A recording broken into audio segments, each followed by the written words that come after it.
오늘은 아모스를 중심으로 24번째에 걸쳐 하나님의 말씀을 나누고자 합니다. 5번째 환상 시리즈 9번째 시간입니다.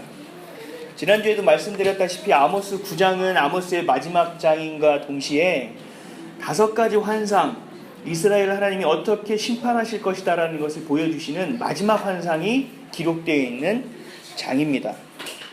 또 지난주에 좀 충격적인 현장을 우리가 바라봤잖아요. 하나님이 이 북이스라엘의 죄를 심판하시고 멸망시키실 때 죄의 현장에서 이들을 멸망시킨 것도 아니고 심판하시겠다는 것도 아니었고, 그리고 또 그 비윤리적인 행위를 하는 곳에서 하나님이 심판하시라고 말씀한 것도 아니고, 교회에 와서 예배드리고 있는 가운데 하나님이 심판하시겠다고 말씀을 하셨다는 거죠. 그래서 교회라는 것이 그냥 우리의 울타리가 되는 것이 아니다. 하나님께 진실하게 드리는 예배가 진짜 예배이고, 하나님께 진실하게 나아가는 예배가 진짜 정결하고 성결한 예배가 될 수 있다라고 우리가 함께 이야기를 나눴었습니다. 하나님은 우리가 의인이기를 원하시는 것도 아니고, 또 우리가 죄인이 아니길 또 원하시는 것도 아니에요. 원하시긴 하지만 우리가 그렇게 될 수 없다는 걸 이미 알고 계세요. 그렇기 때문에 우리에게 성령님을 보내주신 거예요. 너희가 힘들고 어렵고 노력 하나 되지 않을 것이 뻔하니 내가 도와주겠다라고 말씀하시는 거죠. 그게 얼마나 큰 긍휼인지 몰라요. 이게 우리가 구약 성경과 신약 성경을 비교해서 보면 얼마나 큰 축복인지 모릅니다. 그 축복을 우리가 누려야 합니다. 성령님 우리와 함께 하시고, 성령님 우리와 동행하신다는 것을 반드시 기억하시고, 죄 짓고 힘들 때 우리가 동굴로 들어가는 것이 아니라 떳떳이 나와서 성령님께 은혜를 구하시는 저와 여러분 되시기를 주님의 이름으로 축원드립니다. 아멘. 그래서 그 삶의 예배가 무너져버린 이스라엘 사람들, 예배의 자리를 떠나버린 사람들, 그렇기 때문에 이들은 심판을 받을 수밖에 없었다라는 것입니다. 하나님이 솔로몬 이후에 가장 큰 부를 허락하셨는데도 불구하고 왜 이스라엘 백성은 하나님을 배반하게 됐을까요? 오늘은 거기에 한번 초점을 맞춰서 한번 봤으면 좋겠습니다. 그래서 우리의 삶을 돌아보면서 하나님 말씀을 함께 나누도록 하겠습니다. 첫째로, 북이스라엘 사람들이 하나님을 배반한 것은, 결정적인 것은 비였어요. 하늘에서 내리는 비였습니다. 이스라엘 사람들이 40년 동안 광야를 헤매일 때는 하나님을 배반했던 적은 한 번도 없습니다. 딱 한 번 있었죠. 그래서 혼났죠. 금송아지를 만들었죠. 근데 모세가 시내산에 올라가 하나님의 계약을 받고 하나님의 백성임을 인침을 받고 나서는 배반한 적이 없어요. 하나님의 진짜 백성이 되고 하나님의 계약 가운데, 언약 가운데 언약의 백성이 되는 이후에는 이들이 배반한 경우가 없다라는 겁니다. 그들에게 오직 있었던 것은 그냥 불평이었어요. 그냥 힘드니까. 광야에서 하나님은 이스라엘 백성들에게 먹을 것을 다 해결해 주셨잖아요. 만나를 주셨잖아요. 그 끼니 때마다. 그리고 또 불평했죠. 만나 먹으니까 질려. 우리 고기 좀 먹고 싶어. 너무 이것만 먹으니까 좀 힘들어. 이때 하나님 어떻게 하셨죠? 매출하게 보내주셔서 고기도 먹여주셨어요. 그렇죠? 그래서 하나님이 먹고 또 목말라가지고 미칠 것 같은데 쓴 물이 있었어요. 그때 하나님께 불평했을 때 하나님이 그 물을 한번 혼내시고 나서 단물로 다시 바꿔주셨죠. 먹고 마시는 것을 광야 가운데도 하나님께서는 철저하게 해결해 주셨다라는 거예요. 그리고 이 만나와 메추라기를 통해서 또 우리에게 주셨던, 그 이스라엘 민족에게 주셨던 교훈이, 쌓아두는 것은 이 땅에 쌓아두는 것이 아니라 하늘나라에 쌓아두는 것이다. 먹는 것은 너희가 이것을 가지고 풍성하게 살아가는 것이 아니다. 너희가 나의 백성으로 살아가기 위한 필수적인 요건 중에 하나이다 라고 분명하게 말씀을 하고 계시는 거였다라는 거예요. 삶의 목적이 이것이 아니라는 것을 또 분명히 말씀하고 계시는 거였습니다. 또 낮에는 구름 기둥을 보내주시고 밤에는 불 기둥을 보내주셔서 어디로 가야 할지를 정확하게 알려주셨어요.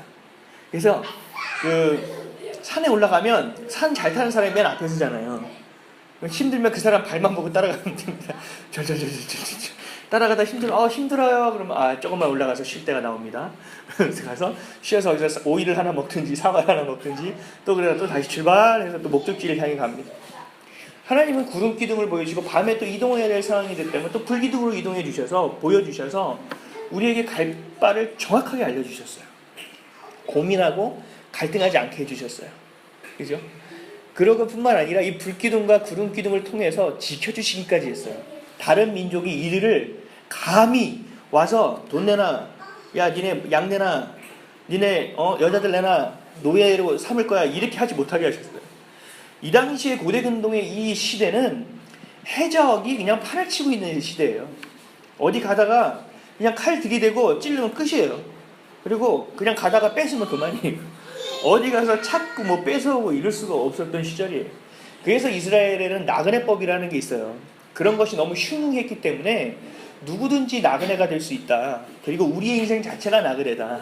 그렇기 때문에 누구든지 우리의 집에 왔을 때는 한 번쯤은 거처를 제공해주고 먹을 것을 제공해주는 것이 거의 율법과 같이 되어 있었어요. 그거를 일명 나그네법이라고 합니다. 이스라엘에서.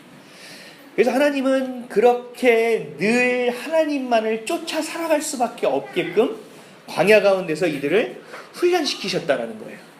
그래서 이스라엘 백성들은 광야 40년 동안 하나님만을 바라볼 수밖에 없었어요. 하나님을 졸졸졸졸 따라갈 수밖에 없었어요. 그리고 그것이 전부인지 알고 살았어요. 물론 그것이 전부이죠. 하나님을 배반하는 일, 배신하는 일은 상상조차 하지 못했다는 거예요. 왜냐하면 내 먹고 사는 모든 것, 지켜지는 모든 것이 하나님께 달려있는 것이 분명히 있기 때문에 다른 생각을 할 수가 없었다라는 것입니다. 나중에는 불평하는 것도 용납하지 않으셨어요. 항상 혼내셨어요. 그래서 꼭 우리 자식을 혼내듯이 이렇게 할 때 배고픔을 참을 줄 알아야지. 막 또 울면은 이게 운다고 해결될 일이? 이러면서 우리가 자녀를 혼내고 훈육하는 것처럼 하나님도 이스라엘 백성들을 40년 동안 이렇게 훈련시키시고 교육시키셨다라는 겁니다. 근데 이들이 문제가 있었어요. 가나안 땅에 들어가자마자 이들이 변하기 시작한 거예요.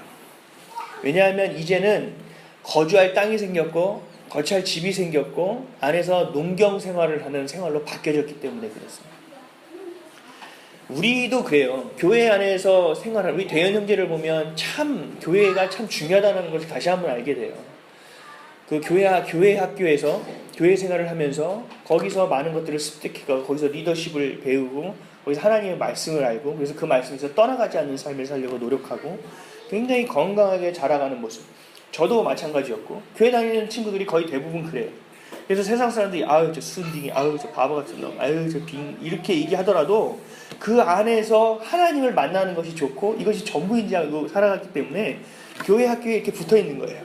그래서 수련회 가자 그러면 짜증, 귀찮은데, 더운데, 그러면서도 가요. 그리고 밥 먹을 때 자 말씀을 외워요 밥입니다. 이따울 게 어딨어요. 저는 이제 끝까지 굶고 안 해왔지만 그래도 끝까지 순종하면서 어떻게든 외워서 밥을 한 끼 먹으려고 그래도 순종하려는 모습들이 아이들에게 있어요. 그리고 기도하자 그러면 니네가 힘들지 기도해. 방언을 받으면 너희가 달라져. 자 기도하자 그러면 새벽볼을 보면서 그런 기억이 있으십니까? 주님 뭔지도 모르면서 주님 주시옵소서 하고 기도했던 적이 있습니다. 그러면서 막 눈물을 흘렸던 때를 기억합니다. 그렇게 교회 안에서 살아가고 말씀대로 살아가는 것이 옳은 삶이라는 것을 배워요. 이것이 우리가 살아가야 될 길이라는 것을 배운다라는 거죠. 근데 이 살아가다가 세상을 알게 되면서 조금씩 변해요. 게임을 하기 시작하면서 교회보다 재밌네. 완전 재밌어. 게임에 빠져서 지내게 돼요. 그래서 또래의 친구들을 사귀게 됩니다. 또래의 친구를 사귀다가 안 좋은 일을 같이 하게 돼요. 외람된 얘기지만 저도 친구들하고 뭐 훔치러 다니고 이런 걸 좀 많이 했습니다. 누가 하나가 역할을 분담해서 누가 하나가 말을 막 걸고 있으면 누가 막 이렇게 훔쳐가고 막 이런 일을 했던 기억이 나요. 나중에 하나님 그걸 다 기억나게 해주셔서 회개시키시더라고요. 그렇게 하면서 친구들과의 우정이 굉장히 돈독해져요. 나쁜 일을 함께하면 그 우정이 끈끈함이 얼마나 강해지는지 모릅니다. 그렇게 하면서 교회보다 더 좋은 것들이 있다는 걸 자꾸 맛보기 시작하는 거예요. 엄마 밥을 맛있게 먹고 엄마 밥이 최고야 그러다가 나가서 맛집에 가서 하나 먹어보니 세상이 열리는 기분을 느끼는 거죠. MSG의 맛을 알기 시작하고 그죠? 혀가 열리는 느낌을 하게 되고 뭔가 나중에 이제 집밥이 귀하다는 것을 다시 알게 되지만 그러한 길을 통하여 내가 생각하는 것보다 더 좋은 것이 있구나라는 것들을 경험하는 거예요. 훔치면서 스릴을 경험하게 되고 또 다른 맛들을 보게 된다는 거죠. 하나님이 나에게 전부인지 알았는데 나가보니 또 다른 것이 있다는 것을 발견하는 것과 같다는 겁니다. 청년들을 한번 볼까요? 청년들은 공부 열심히 해서 취업을 하려고 해요. 열심히 취업해서 취업을 했어요. 취업을 해서 보니 내가 생각했던 넥타이 달고 피곤에 쩔어서 그리고 술 취하고 지나갔던 그 과장과 부장의 모습이 그런 과장과 부장의 모습이 보이지 않는 거예요. 대단한 분으로 보이기 시작하는 거예요. 왜냐하면 내가 이 일을 한 달, 두 달 다니면 들어오기도 어려운데 이분은 벌써 과장, 부장까지 승진해서 많은 사람들을 건드리고 이런 일들을 하는 모습을 보고 야, 대단한 사람이었구나. 우습게 볼 일이 아니구나라는 것을 알게 되는 거예요. 그리고 내가 대출을 받아보고 또 돈을 갚기 시작하면서 야, 돈이라는 것이 이렇게 능력 있는 거구나라는 것을 알게 되는 거예요. 그리고 일을 하면서 돈이 많은 사람들을 또 만나게 돼요. 세상에 어떻게 돈이 이렇게 많을 수가 있지? 우리 저번에 운영위원장님이 전에 얘기를 한번 해주셨는데 여기 김포 와서 저희는 3억짜리 집 이런 것도 그림의 떡이다 이러고 있는데 그래도 감사하다 이러고 있는데 월세라도 감사하다. 회장님 얘기하시더라고요. 강남에서는 집 한 채 사고 팔 때 2억만 깎아주세요. 아이 뭐 1억만 깎아주지 뭘 이렇게 얘기한다는 거죠. 그러면서 돈이라는 것이 3억 2억에도 벌벌벌 떨었는데 그렇게 돈이 많은 사람들을 만나면서 야, 수백억의 부자가 있는 거구나. 한 채 두 채 집도 어려운 줄 알았더니 수십 채를 갖고 있는 사람들도 정말 많이 있구나. 야, 돈의 힘이라는 게 엄청난 거구나 라는 것을 알면서 돈의 힘을 알게 된다는 거예요.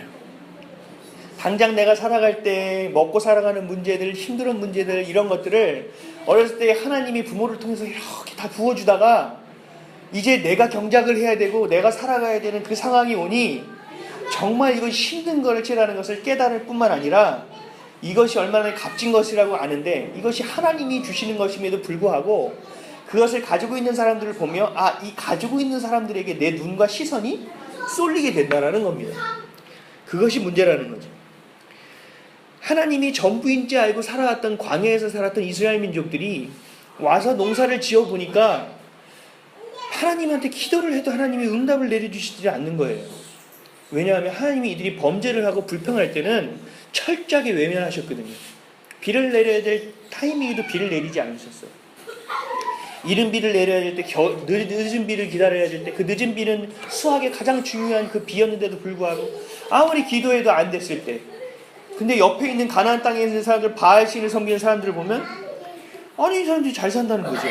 왜 저 지역은 비를 내는데 우리 지역은 안 오지? 이거 하나님이 살아계신 거야? 이게 이제 비교하기 시작하는 거예요. 광야에서 하나님만 졸졸 따라다니다가 이제는 비교하기 시작해서 바알한테 한번 가볼까? 하다가 바알한테 한번 가봤더니 비가 오는 거예요. 이거 하나님보다 더 대단한 존재가 이 땅에 있었네. 비만큼에 있어서는 하나님보다 바알이 최고구나 라고 생각하면서 이들의 마음이 자꾸 쏠려가기 시작하는 거예요. 물론 바알에게 기도하고 예배드려도 비가 안 올 때가 있었음에도 불구하고 이들의 마음은 하나님으로부터 멀어지고 바알로 향해 있었다는 거죠. 그 마음의 중심이 바알에게 향해 있었다는 것을 볼 수 있다는 겁니다. 우리 현대인들이 그래요. 주시는 것을 기다리다가 하나님이 주시는 것에 늘 감사하다가 어떤 일이 덜컥 발생했을 때는 세상의 방법을 쫓아간다는 겁니다. 하나님이 이것을 주시는 분이지 라고 내가 끝까지 믿고 기도하는 것이 아니라 다른 숲을 찾아다닌다라는 거예요. 이거 이렇게 하면 되지 않을까? 저렇게 하면 되지 않을까? 라면서 찾아다니는 거예요.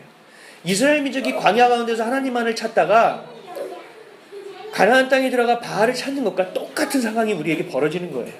교회를 다니며 교회 학교를 다니면서 하나님이 전부인 줄 알았는데 세상에 나와서 세상을 경험하다 보니 하나님보다 더한 것들이 있구나라고 착각하는 상황이 발생하게 된다라는 것입니다. 그래서 하나님을 떠나서 만몬, 바알, 풍요, 돈, 물질 이것만 찾아가게 되는 것이 우리의 모습이라는 것입니다.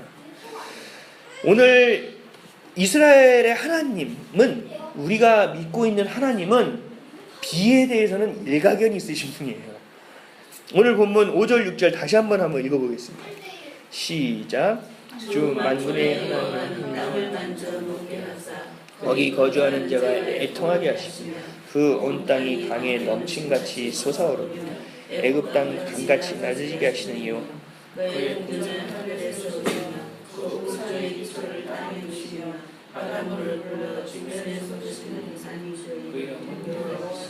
아멘. 하나님은 죄가 편만해져서 더 이상 두고 보실 수 있는 상황이 아니라고 판단하셔서 이 땅을 심판하셨잖아요. 그리고 그 당시에 의인의 노아를 찾아서 방주를 만들게 하셨어요.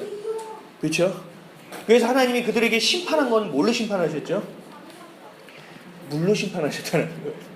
하늘에서 비가 40주 40일을 끊임없이 내려왔고 땅이 갈려져서 땅에서도 물이 솟아올랐습니다. 하나님이 처음 심판하셨던 것은 물로 인하여 비로 인하여 심판하셨다는 거예요. 그 물이 온 세계에 가득 차서 150일 동안 물이 꺼지지 않고 창궐해 있었던, 이 지구를 물로 완전히 덮어버렸었던 분이 하나님이었다는 것을 이들이 망각했다라는 것입니다. 기억하지 못했다라는 것입니다. 그 당시에 누구나 부러워했던 애굽의 나일강, 잘 재배되는 곡창지대인 삼각주, 이것을 누구나 부러워했는데 그것을 범람케 하고 다시 안정시키는 그 수위 조절을 하시는 분도 하나님이라고 분명하게 아모스가 지금 이야기하고 있는 것입니다.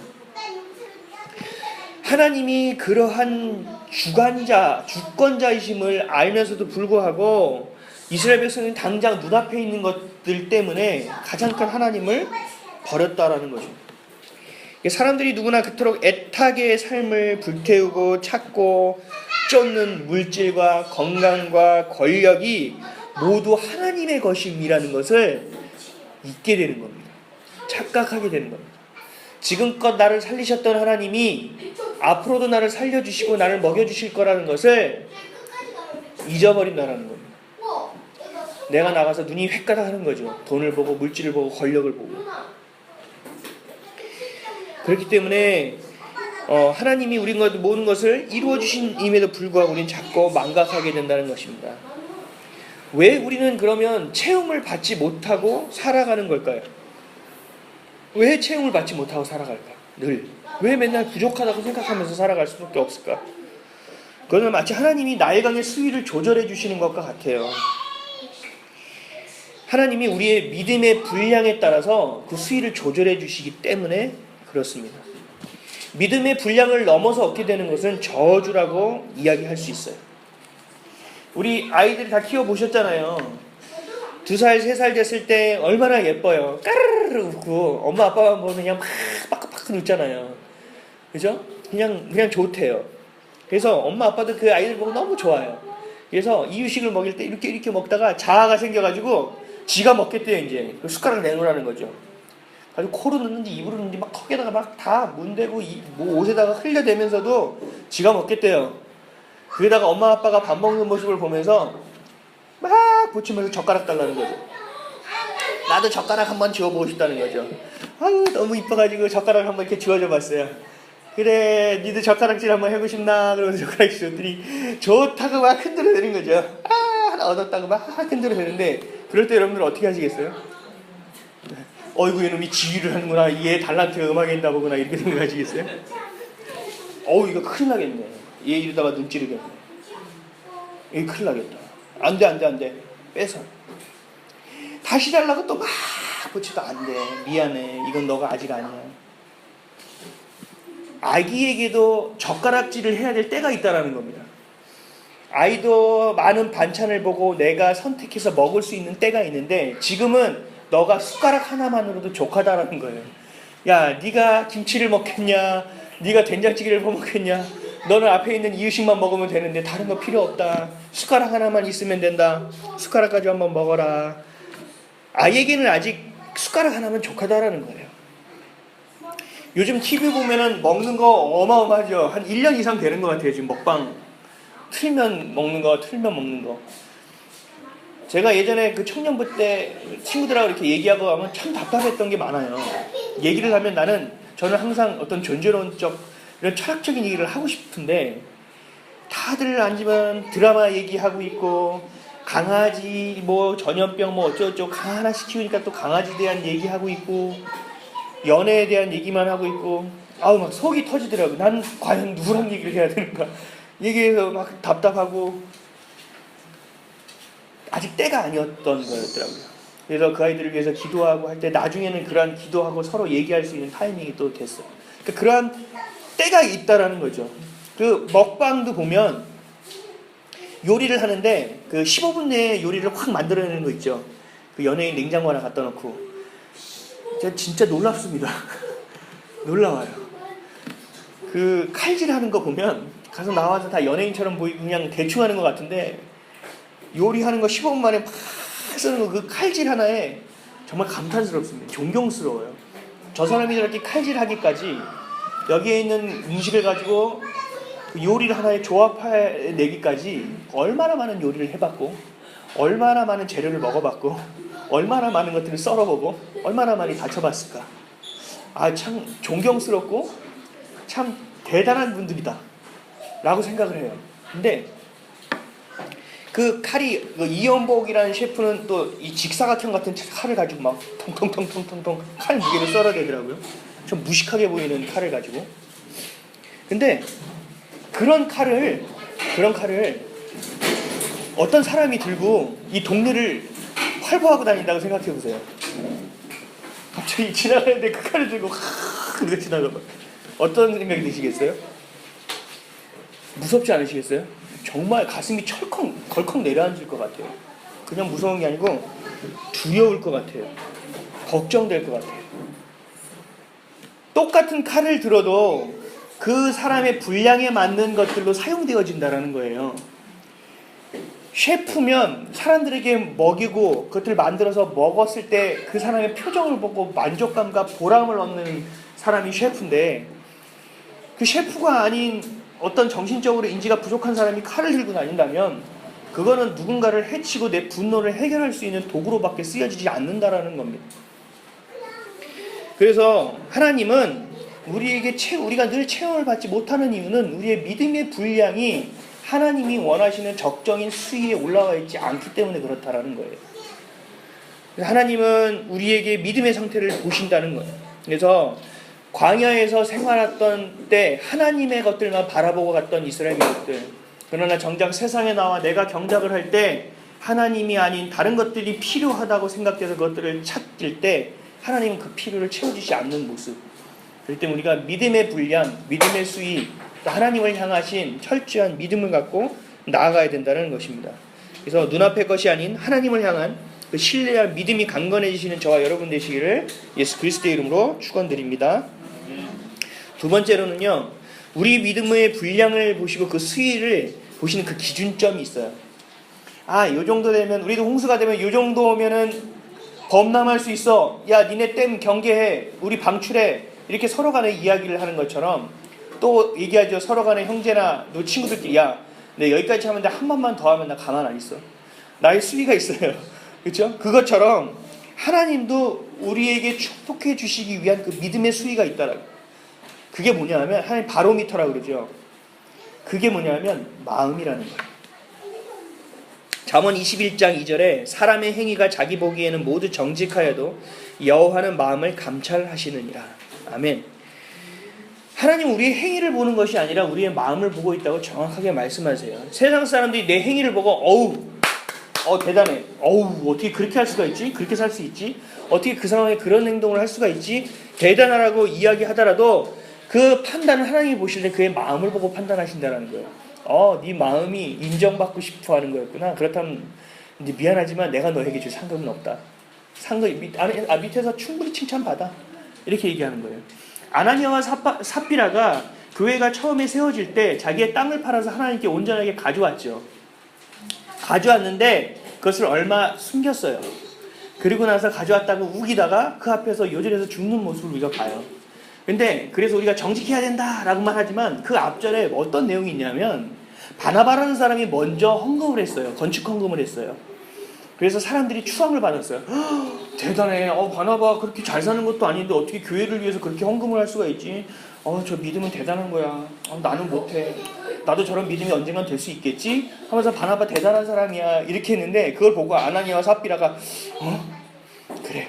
나도 어차피 충성을 하려고 마음 먹었는데 저 정도로 칭찬받는다면 나도 하나님께 드리고 칭찬받는 뿐만 아니라 하나님께 칭찬받고 사람들에게 추앙받고 떡 먹고 알 먹고 도랑치고 가지 잡고 오케이 일석이조 삼조까지 거둘 수 있겠구나라는 잔머리가 돌아간 거예요. 그래서 그 앞에 했다가 사람들에게 보기에 칭찬받으려고 했다가 이들이 그 자리에서 죽임을 당한 거거든요. 하나님은 철저하게 마음을 보시는 분이라는 거예요. 하나님은요, 우리 교회도 이렇게 보기에는 좀 그렇지만, 업그레이드가 됐지만, 이 교회가, 그래서 헌금을 내가 정말, 몇 천만 원 해야 돼. 이걸 원하시는 게 아니에요, 하나님은. 하나님은요, 그거 몇 천만 원 안 해도요, 교회 굴러갈 수 있게 해주세요. 하나님 거니까. 하나님 원하시는 모습과 형태대로 다 쓰세요. 내가 이번 주 예배를 안 드리면 이 교회가, 빌까? 어떨까? 내가 봉사하는 것들을 멈추면, 하나님이 좀 보시기 천만에요. 하나님은 그렇게 작으신 분이 아니에요. 우리가 예배 드려드리는 분이 아니라 우리가 봉사 한 번쯤 드려드리는 분이 아니에요.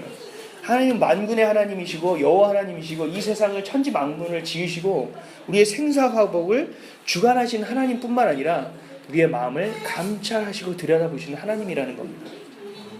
그래서 우리의 마음을 항상 보고 계세요. 하나님이 사울을 폐위하시고 다윗을 찾아갔을 때도 그랬어요. 사무엘은 대단한 사람이죠. 그렇죠? 사무엘의 이름으로 성경이 기록되어 있고 사사시대의 마지막 사서로 쓰임받았던 하나님의 종이었어요. 신실한 종.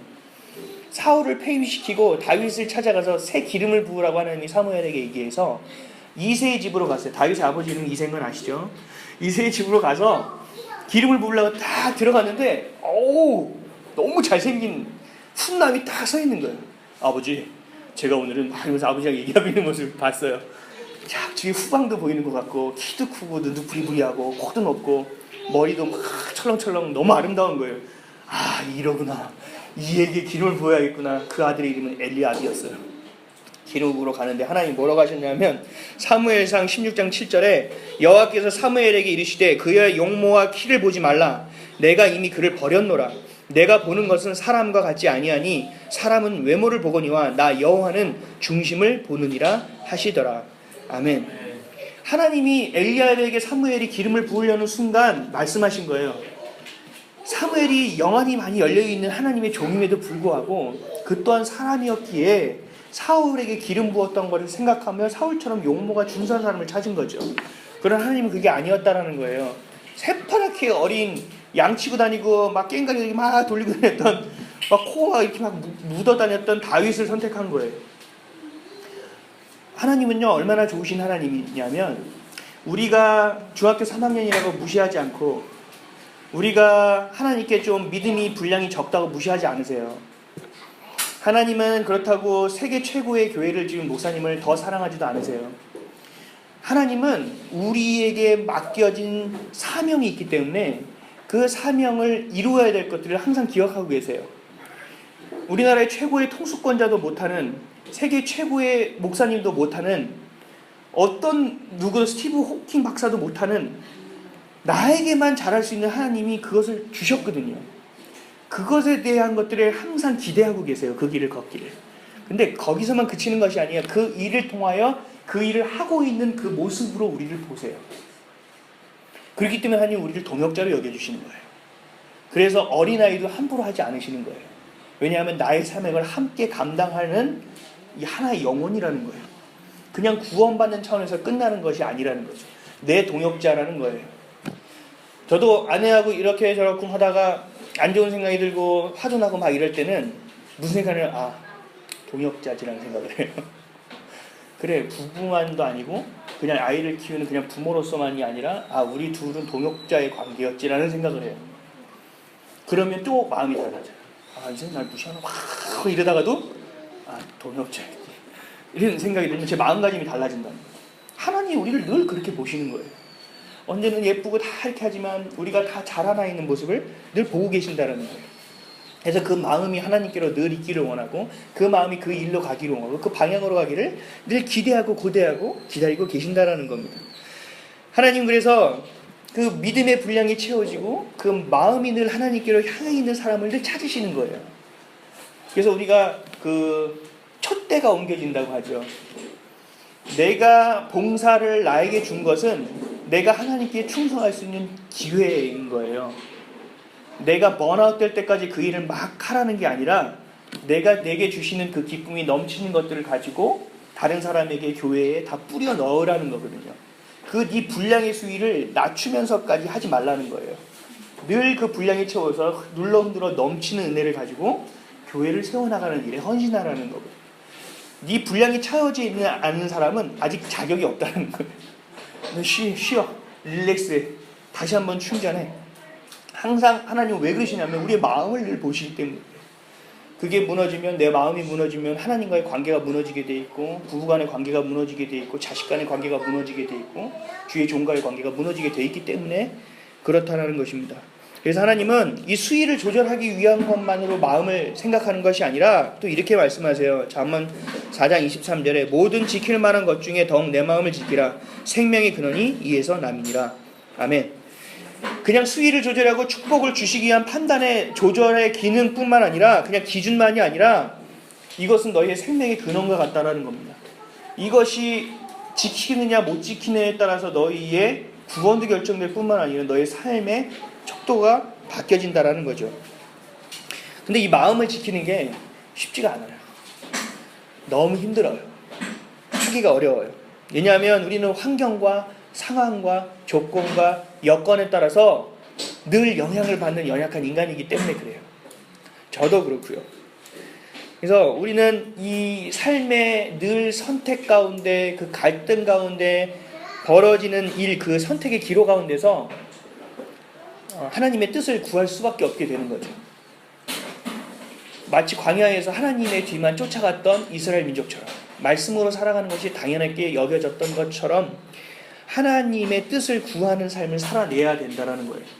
그래서 이게 하나의 제가 팁이 있는데, 가장 채움을 받기 위한, 마음을 채우기 위한 첫 번째가 뭐냐면 하나님의 뜻을 구하는 거예요. 이게 하나님이 원하시는 거예요? 하나님 원하시는 게 아닌 거예요? 하나님 좋아하시는 거예요? 하나님 싫어하시는 거예요? 하나님 이거 하면 내가 하나님 기뻐하시는 거예요? 하나님 기뻐하지 않는 거예요? 늘 제가 싸우는 그 순간까지도 그랬어요. 아, 저 새끼 한번 오늘 세상 말을 한번 까야 되는데 나를 계속 뭘로 봐서 안 되겠어. 오늘 하루쯤 내가 한번 해줘야 돼. 그래서 씩씩거리면서 신이라고 생각하는 거 어떻게 싸울까? 의자를 먼저 던져 왼쪽으로 돌아가. 별 생각을 다 해요. 막 시나리오를 짜다가 나중에 무슨 생각이 드냐면 저희 어머니 때문에 그래요.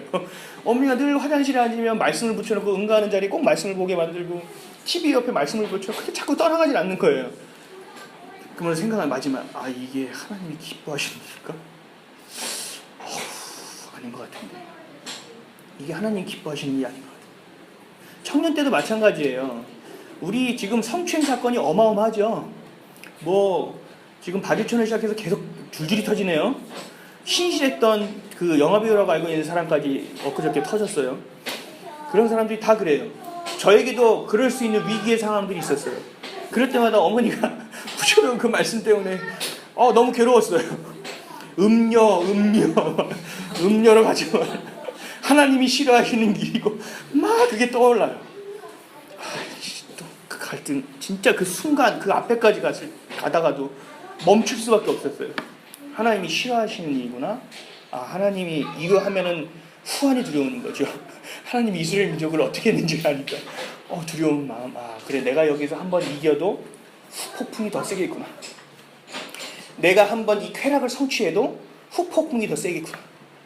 그거에 대한 하나님의 말씀대로 살아가려고 하는. 그래서 소위 세상 사람들이 얘기할 때는 지혜라고 얘기하는 거죠. 그죠? 젊었을 때 그런 게 어디 있어요? 그냥 젊었을 때 노세 이건데, 그죠? 불타는 금에 막 이러잖아요. 그런데도 불구하고 하나님은 내 마음을 지켜 행할 수 있도록 주셨다라는 거죠. 그 마음과 생각을 지킬 수 있도록 도와주셨다는 거예요. 그래서 이것이 하나님의 뜻이 아닌지를 지금도 저는 훈련이 돼 있어요. 이거는 사람들이 좋아하긴 하는데 하나님이 좋아할까? 이 생각을 늘 먼저 하는 거예요. 그게 저에게 돼 있어요. 근데 대부분의 교회에 다니시는 하나님의 자녀들은 여기까지는 참 잘 돼요. 하나님의 뜻인가? 하나님의 뜻이 아닌가? 거기까지는 구별을 최대한 잘 해내요. 들은 풍월이 있어서 성경 공부를 열심히 안 해도 하나님이 또 양심을 또 주셔서 이게 옳은 것인가 아닌가 찝찝한 마음을 항상 주신단 말이죠. 거기까지는 첫 번째 단계는 돼요. 근데 두 번째가 뭐냐면 하나님의 뜻인데 하나님의 지금 해야 되나? 나중에 해야 되나? 하나님의 때가 또 걸려요. 하나님의 뜻인 건 분명했어요. 그래, 이거 하나님의 뜻이야. 옳은 일이야. 이거는 해야 돼. 목에 칼이 들어와도 해야 돼. 근데 이게 지금 하나님이 원하시는 때냐 이거죠. 오늘 내가 고 해야 돼? 아 잠깐만 멈춰야 돼? 아니 오늘 좀 스텝 1을 밟아야 돼? 아니 내일 시작해야 돼? 아 이거 내가 어떻게 해야 돼? 참는 건데 이거 참으라고 하셨는데 오늘 참아야 돼? 아 오늘까지는 하고 내일 참아야 돼? 자꾸 그게 헷갈리는 거예요. 하루에도 얼마나 수많은, 한번 생각해 보세요. 얼마나 갈등이 많은지 몰라요. 아침에 옷 하나 입는 것부터 시작해서 밥 하나 먹는 거, 반찬하는 거 모든 게 선택의 기로에 서 있어요. 우리는. 그죠? 그 때를 분별하고 그 안에서 이것을 지금 해야 되는지 말아야 되는지를 봐야 되는데 대체적으로 여기서 넘어집니다. 왜냐하면 하나님의 뜻이 분명하기 때문에 에이씨 맞겠지, 맞다니까, 그리고 그냥 간다는 거죠. 기다리는 것이 참 어려운 거예요. 조급하게 되기 때문에 그래요. 이스라엘 민족도 아까 처음에 서두에 말씀드렸던 것처럼 40년 동안 광야에 갈 때는 오직 하나님이 주시는 구름기둥과 불기둥을 따라 향해 살아갈 수밖에 없었고, 하나님이 먹여주시는 물과 만나와 메추라기를 먹으면서 살아갈 수밖에 없었기 때문에 하나님만을 바라볼 수밖에 없는 것이 그들의 삶의 패턴이 되어 있었지만, 가나안 땅에 들어와서 그들이 농사를 지을 때는 바알 신에 섬기는 자들이 농사가 잘 되는 모습을 보면서 그것들을 다 잃어버리고, 아 이렇게 하면 농사가 잘 되겠지, 아 이렇게 하면 되겠지라는 생각을 가지고 가기 때문에 우리가 그 함정에 걸려버리는 거예요. 아 이렇게 되면 하나님의 뜻이기 때문에 요 정도까지는 괜찮겠지, 하나님의 뜻이 여기기 때문에 여기까지는 괜찮겠지, 하나님이 뭐 페이스 조절해 주시지 않겠어? 라고 그냥 무턱대고 가는 함정에 빠져버린다라는 거예요. 하나님이 비를 내리지 않으시는 것은 회개를 원하시는 거고, 하나님이 비를 내리지 않으시는 것은 그 믿음의 수위가 차기를 원하는 거고, 하나님이 비를 내리지 않으시는 것은 그 마음의 중심이 하나님을 떠나 있기 때문에 주지 않으시는 것임에도 불구하고 우리가 뜻을 판단했다는 생각 가운데 먼저 저질러 버리는 상황이 너무나 많이 있다라는 겁니다. 하나님보다 내가 앞서가는 일이 더 많아지겠다는 거예요. 말씀대로 살아가지는 않아요, 북이스라엘 사람들이. 그러면서도 자신들은 하나님의 자녀이기 때문에 하나님이 늘 책임져 주시고 우리를 용서해 주실 거라는 무턱대는 믿음이 있었어요. 우리도 같다는 거죠. 하나님의 뜻이라는 것을 맞다는 거죠. 이것은 반드시 하나님이 나를 통해 이루실 거라는 것은 알고 있어요. 그렇죠? 그것 때문에 내가 먼저 저질러 버리는 상황이 되는 거죠. 근데 하나님은 그렇게 신실하게 드리지 않는 예배, 그리고 무턱대는 믿음에 대해서는 하나님이 반드시 끝을 딱 선포한다고 우리 아모스에서 분명하게 말씀하고 계시다라는 겁니다. 뜻을 가지고 기다리지 못하고 수단과 방법을 합리화시켜 버리는 것이 우리의 모습이라는 거예요. 거기를 우리가 그 모습을 경계해야 된다는 것입니다. 그리고 하나님의 때인지 분별했으면 이것이 하나님의 방법인지를 또 살펴봐야 돼요. 이게 하나님이 원하시는 방법인지, 이렇게 해야 되는 것인지, 하나님이 이 사람을 나에게 지금 그 타이밍에 붙여주신 건지, 아니면 이 사람을 통해서 나에게 또 다른 시험이 오고 있는 건지, 다시 한번 나에게 테스트를 하시는 건지에 대해서 그 방법에 대해서도 굉장히 고민해야 되는 거예요. 그걸 우리는 성경에서 보면 분별이라고 합니다. 하나님의 뜻과 때만이 분별하는 것이 아니라 하나님이 이 사람을 나에게 보내주셨는지, 내가 이것들을 가는 것인지, 어떠한 수단과 방법으로 가야 되는 것인지도 우리가 분별해내야 된다는 것입니다. 하나님이 또 우리에게 말씀하시는 거예요. 그렇게 마음이 없는 상태에서 나에게 나오는 것은 나의 자녀가 아니다라고 북이스라엘 사람들에게 얘기하는 것처럼, 너희들이 주일날 하나님의 자녀라고 한답시고 그냥 와서 예배드리는 것의 그 수준에서는 내가 종말을 구하겠다고 말씀하시는 거예요. 끝까지 참으시고 오래 참으시고 긍휼하신 하나님에도 불구하고 이렇게 거룩하지 않은 모습으로 성전에 나오는 모습은 하나님이 용납하지 않으시겠다고 분명히 말씀하시는 거예요. 우리 삶에서 가장 중요한 것이 뭐라고 생각하세요? 우리 삶에서 가장 중요한 것, 잘 먹고 잘 사는 건가요? 잘 먹고 잘 사는 것? 아니면 좋은 대학 가고 좋은 직장을 얻는 건가요? 스카이 가서 대기업에 들어가는 게 가장 소중한 건가요? 아니면은 입을 것, 먹을 것, 또 집 같은 것을 남들보다 좀 더 가지고 있는 건가요? 아니면 남들보다 좀 더 쉽게 해결하는 건가요? 아니면 안정적인 삶을 좀 편하게, 편리하게 살아가는 것이 우리의 삶에서 가장 중요한 것일까요? 하나님은 광야의 삶의 모습을 통해서 분명하게 우리에게 말씀하고 계세요. 먹고 살아가는 것은 그리 큰 문제가 아니라는 것을. 제가 부활이라는 영화를 얼마 전에 봤어요. 거기서 제 뇌리에 아직도 떠나가지 않는 그 장면이 있어요. 예수님이 십자가에서 죽고 나서 그 제자들이 다 도망갔잖아요. 그래서 바닷가에서 어부로 다시 돌아가서 낫고 있는데 예수님이 부활해서 그들 앞에 나타나셨어요. 그래서 지나가면서 안 되고 고기가 안 낚이니까 야, 오른편에 던지면 어떻겠냐? 그럼 지나가셨다는 거죠. 그랬더니 뭐야? 아유, 미친 척 또 넣어보자. 넣었는데 어마어마하게 올라오는 거죠. 이걸 보고 예전에 예수님이 나를 만나셨던 모습이 기억나는 거예요. 그러면서 예수님? 그러면서 잡던 물고기를 던져버리고 바다로 뛰어들어가서 헤엄쳐서 예수님 만나러 간 거죠. 우리가 먹고 사는 문제가 되게 어려운 것처럼 보여져요. 되게 힘들죠. 모든 사람이 먹고 살아간다는 것도 자체가 참 기적적인 일인 것 같아요. 그죠? 수많은 직업이 있는 것도 참 기적적인 일인 것 같고. 근데 하나님의 시선에서 보실 때는 먹고 사는 것은 별 문제가 안 돼요. 오른쪽에 던지려면 던지면 되는 거거든요. 그리고 떡이 있으면 내놓으면 되는 거거든요. 축도해 주시면 되는 거예요. 그랬을 때 베드로가 어떻게 했냐면 먹고 사는 것이 가장 중요한 거라고 생각하고 하다가도 예수님을 만났을 때 그것까지 다 집어던지고 예수님 향해 달려간다는 거죠. 베드로는 가장 중요한 게 무엇인지를 알았다라는 거예요. 그 상황을 과정 가운데서. 내가 먹고 살아가는 것이 가장 큰 문제가 아니구나. 내가 편리하고 안전된 삶을 살아가는 것이 전부가 아니구나. 이 정도의 것들은 하나님이 충분히 해결해 주시는 거구나. 어떨 때? 내가 하나님의 나에게 주신 목적에 따라 살아갈 때. 그것을 우리는 비전이라고 얘기합니다. 하나님의 꿈이라고 얘기합니다. 여러분들이 꾸고 있는 의사가 될 거야, 군인이 될 거야는 꿈이 아니에요. 그냥 하나의 목표점일 뿐이에요. 하나님은 그것을 통하여 이루어내고자 하는 것이 있다는 겁니다. 그래서 내가 꾸는 꿈이 꿈이 아니라 나는 하나님이 꾸는 꿈을 함께 꾸어나가는 거예요. 하나님이 꾸시는 꿈에 참여하는 거예요. 참여하게끔 하나님이 불러주신 거예요. 그게 콜링이에요. 그걸 소명이라고 하죠. 그것을 같이 해나가는 삶을 사명이라고 얘기하는 거예요. 그래서 우리는 비전이라고 얘기하는 거예요. 그 비전의 삶을 살 때 우리가 안에 패션이 생기고 우리의 삶이 미셔너리한 라이프로 변할 수밖에 없게 된다는 거예요. 아주 자연스러운 거예요. 굉장히 자연스러운 거예요. 저도 늘 이렇게 삶을 살아가면서 경제적인 상황이나 이런 게 압박받고 힘들 때 돈 좀 벌어야 되는 거 아니야? 아르바이트 하나 더 나가야 되는 거 아니야? 가장으로서 좀 내가 봐도 심각하다 너. 그러면서 자책하다가도 다시 생각해요. 말씀으로 들어가야 될 거 아니에요. 하나님 어떡합니까? 하면 하나님 말씀 주시는 게 항상 있어요. 먹고 살려고 네가 지금 사냐? 라는 거죠. 안정적으로 살려고, 좋은 차 말고 좋은 집에서 살려고, 그런 거 너희 육이 떠나면 다 끝나는 일인데 왜 뭐 하는 거니 도대체?